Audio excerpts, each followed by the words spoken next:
Muy buen día para todos y todas. Mi nombre es Sandra Lisset González Helves, estudiante de 10º semestre de Trabajo Social de la Universidad Francisco de Paula Santander.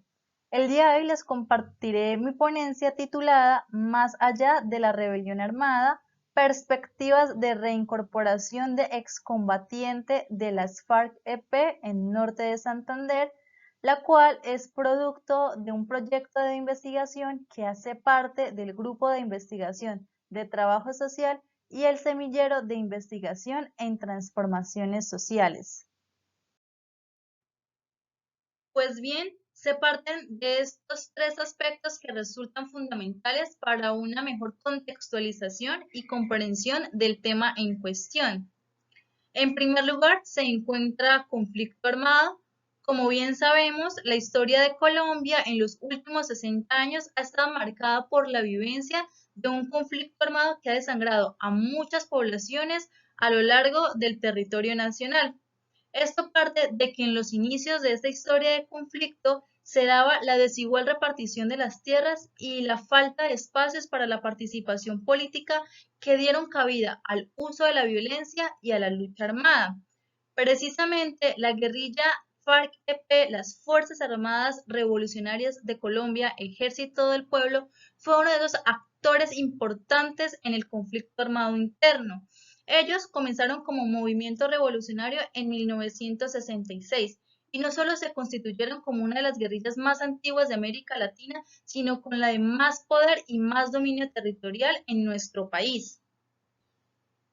Por último, cabe mencionar el acuerdo final que tuvo lugar de negociación en La Habana, capital de Cuba. Es pertinente remontarnos al año 2012, cuando el presidente Juan Manuel Santos anuncia las negociaciones con la guerrilla de las FARC-EP, lo que causó un sinnúmero de reacciones tanto a favor como en contra y que hasta hoy en día todavía se evidencian.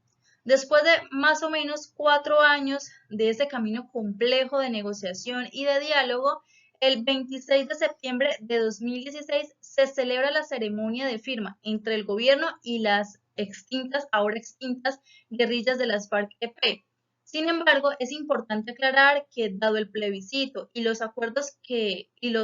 cambios, que este implicó, se realizaron los cambios pertinentes y es el 24 de noviembre de ese mismo año donde se firma el acuerdo final para la terminación del conflicto y la construcción de una paz estable y duradera en el Teatro Colón en Bogotá, lo que sin duda alguna marcó un precedente en la historia de nuestro país.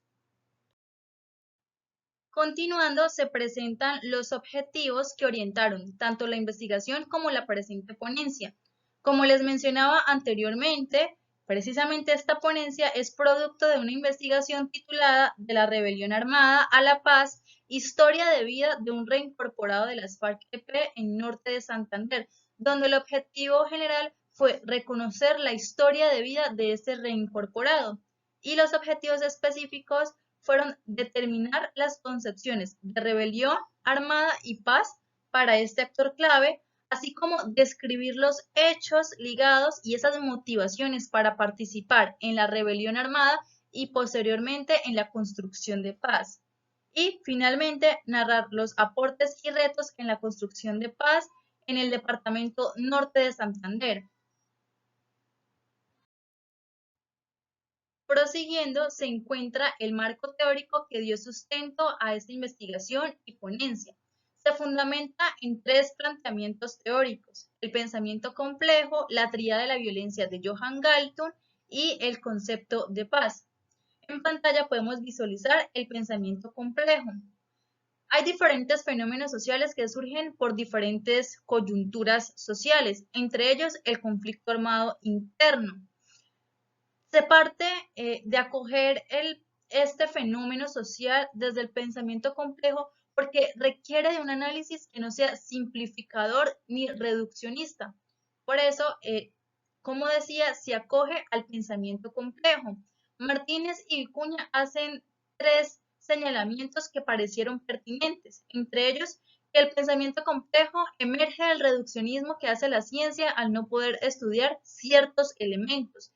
es que el conflicto armado es en sí mismo un proceso complejo que requiere un análisis amplio y holístico.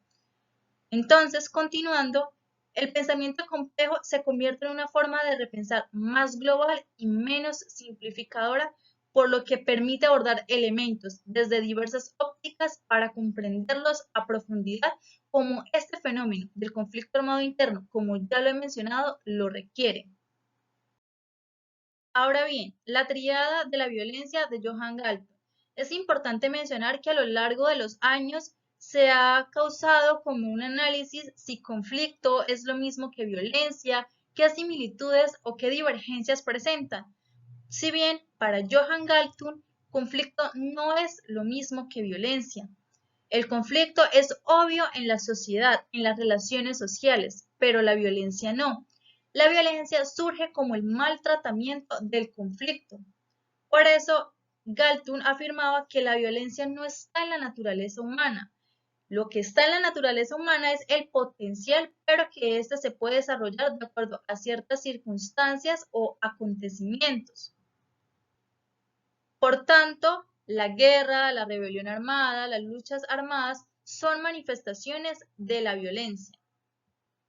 Por eso, ustedes pueden ver en pantalla un triángulo que presenta en cada uno de sus vértices un tipo de violencia.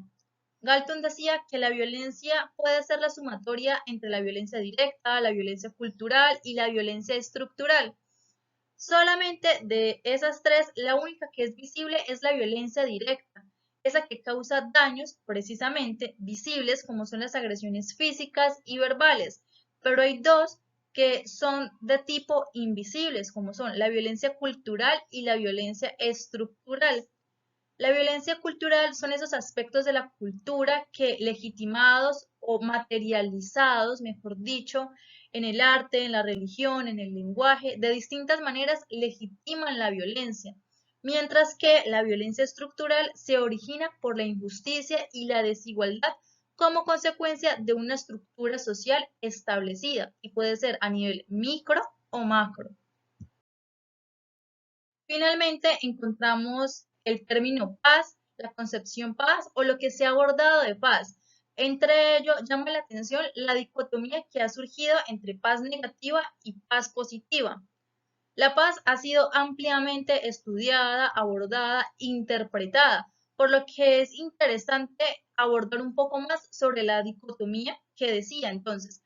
La paz negativa, Galtung la estudia o la interpreta como la superación de las tres formas de violencia que había mencionado previamente, mientras que Arto de Vera lo denomina como la simple ausencia de guerra y la violencia directa, es decir, de esos daños que son más visibles. Por otra parte, perdón, tenemos la paz positiva. Galtung refiere a esta como el despliegue de la vida y Arto de Vera sigue insistiendo en que la paz positiva puede ser esa ausencia de guerra y violencia directa, esa que tiene daños visibles, pero debe sumarse la presencia de la justicia social. Como mencionaba anteriormente, existen muchos planteamientos frente a lo que concierne con el concepto de paz. Galtung insiste, y como ya lo mencionaba, en que la existencia de conflictos no significa necesariamente la ausencia de paz, porque, repito, conflicto no es lo mismo que violencia. Entonces, Galtung, reflexionando más en lo que era el concepto de paz, menciona que la paz, para que haya paz, mejor dicho, debe anteponerse una cultura y una estructura de paz donde existan los mecanismos para solventar los conflictos por medios no violentos, porque con violencia no se podría solucionar los conflictos o la violencia misma. Es oportuno ahora esbozar sobre esos componentes metodológicos que dieron paso a esta investigación. Se destaca la investigación cualitativa, que fue la tipología de esta investigación. Se rescata el aporte de Hernández et al, donde se dice que la esencia de esta investigación es que los fenómenos se exploran desde las perspectivas de los participantes en un ambiente natural y en relación con su contexto. se acoge el método biográfico porque permite saber o conocer un poco más sobre la historia de vida o etapas importantes en la historia de vida de una persona, pero sobre todo saber cómo esa persona lo visualiza, lo interpreta. Por eso se trae a colación también la historia de vida, ya que Mercado Hidalgo menciona que es un recurso metodológico que permite entender esos fenómenos sociales, pero a partir del sentido que estas personas le dan a sus propias experiencias. Por último, cabe mencionar que el excombatiente con el que se trabajó, esta investigación tiene tres características significativas. Participó en la mesa de negociación del Acuerdo en La Habana, actualmente es integrante de la Mesa Humanitaria de Construcción del Catatumbo, de Construcción de Paz del Catatumbo, y hace parte de un movimiento político reconocido en la actualidad. Otro factor extra que permitió que ese fuera el actor de esta investigación es que se sitúa de manera contextual en el Catatumbo, una subregión que pertenece a nuestro departamento, que ha vivido fuertemente los estragos del conflicto armado interno, la presencia de múltiples actores y problemáticas sociales. Entonces era oportuno, era importante que el actor entendiera la dinámica que pasaba o que se vivenciaba en el Catatumbo. Es importante acá también mencionar que él militó y comandó en el Frente 33 del Catatumbo, entonces era muy pertinente para la investigación. A la luz del marco teórico presentado y las narrativas expuestas por el actor de esta investigación, se presentan los resultados en tres categorías de análisis: el derecho a la rebelión, motivación de participación en la rebelión y paz como fin último de la rebelión. Lo que ustedes pueden ver en pantalla son extractos de esas narrativas. De este modo, en el derecho a la rebelión, el actor comentaba que es un derecho de los pueblos a levantarse contra la injusticia, contra la opresión, sobre todo cuando los regímenes implementan la violencia para detener a esos movimientos sociales y políticos que tienen una perspectiva crítica del statu quo. De este modo, se interpreta como no solamente la violencia directa afecta a estas personas que tenían un pensamiento diferente, una ideología diferente, sino que también está esas violencias que son invisibles, que lo mencionaba, que son las violencias cultural y estructural, que dieron cabida a esa rebelión armada, como lo visualiza el excombatiente, como respuesta ante esas agresiones y esos daños visibles como son la violencia directa.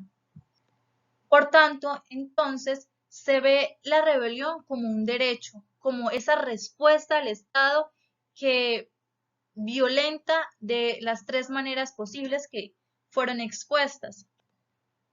Ahora bien, la motivación de la participación en la rebelión obedece a sucesos personales, en el caso del actor, a la persecución y a la violencia de la cual fue víctima por liderar procesos en la zona rural de Cúcuta. Así pues, queda en evidencia cómo la violencia directa se complementa con los otros dos tipos de violencia y es lo que él manifiesta de que él sufre por parte de agentes del Estado. Finalmente, en la paz como fin último de la rebelión, es preciso intentar relacionar paz con rebelión armada, algo que parece muy complejo, pero que el actor determina en que una rebelión armada no se da porque sí y porque alguien se la inventa, sino que la paz es el fin de la rebelión armada, es lo que ellos apuntan llegar o apuntaban llegar cuando existía la guerrilla de las FARC-EP. Para concluir, se traen a colación las conclusiones que se sintetizan en que la transición de la rebelión armada a la paz, a la construcción de paz, es un proceso complejo que implica ir más allá de las causas que originaron el conflicto armado, que si bien es importante, se debe orientar a transformaciones de procesos económicos, sociales, políticos y culturales que establezcan no solamente estructuras, sino también de cultura de paz que no den paso a la violencia directa. De este modo, compartiendo las referencias bibliográficas de investigación, se da cierre a esta ponencia agradeciéndoles su atención.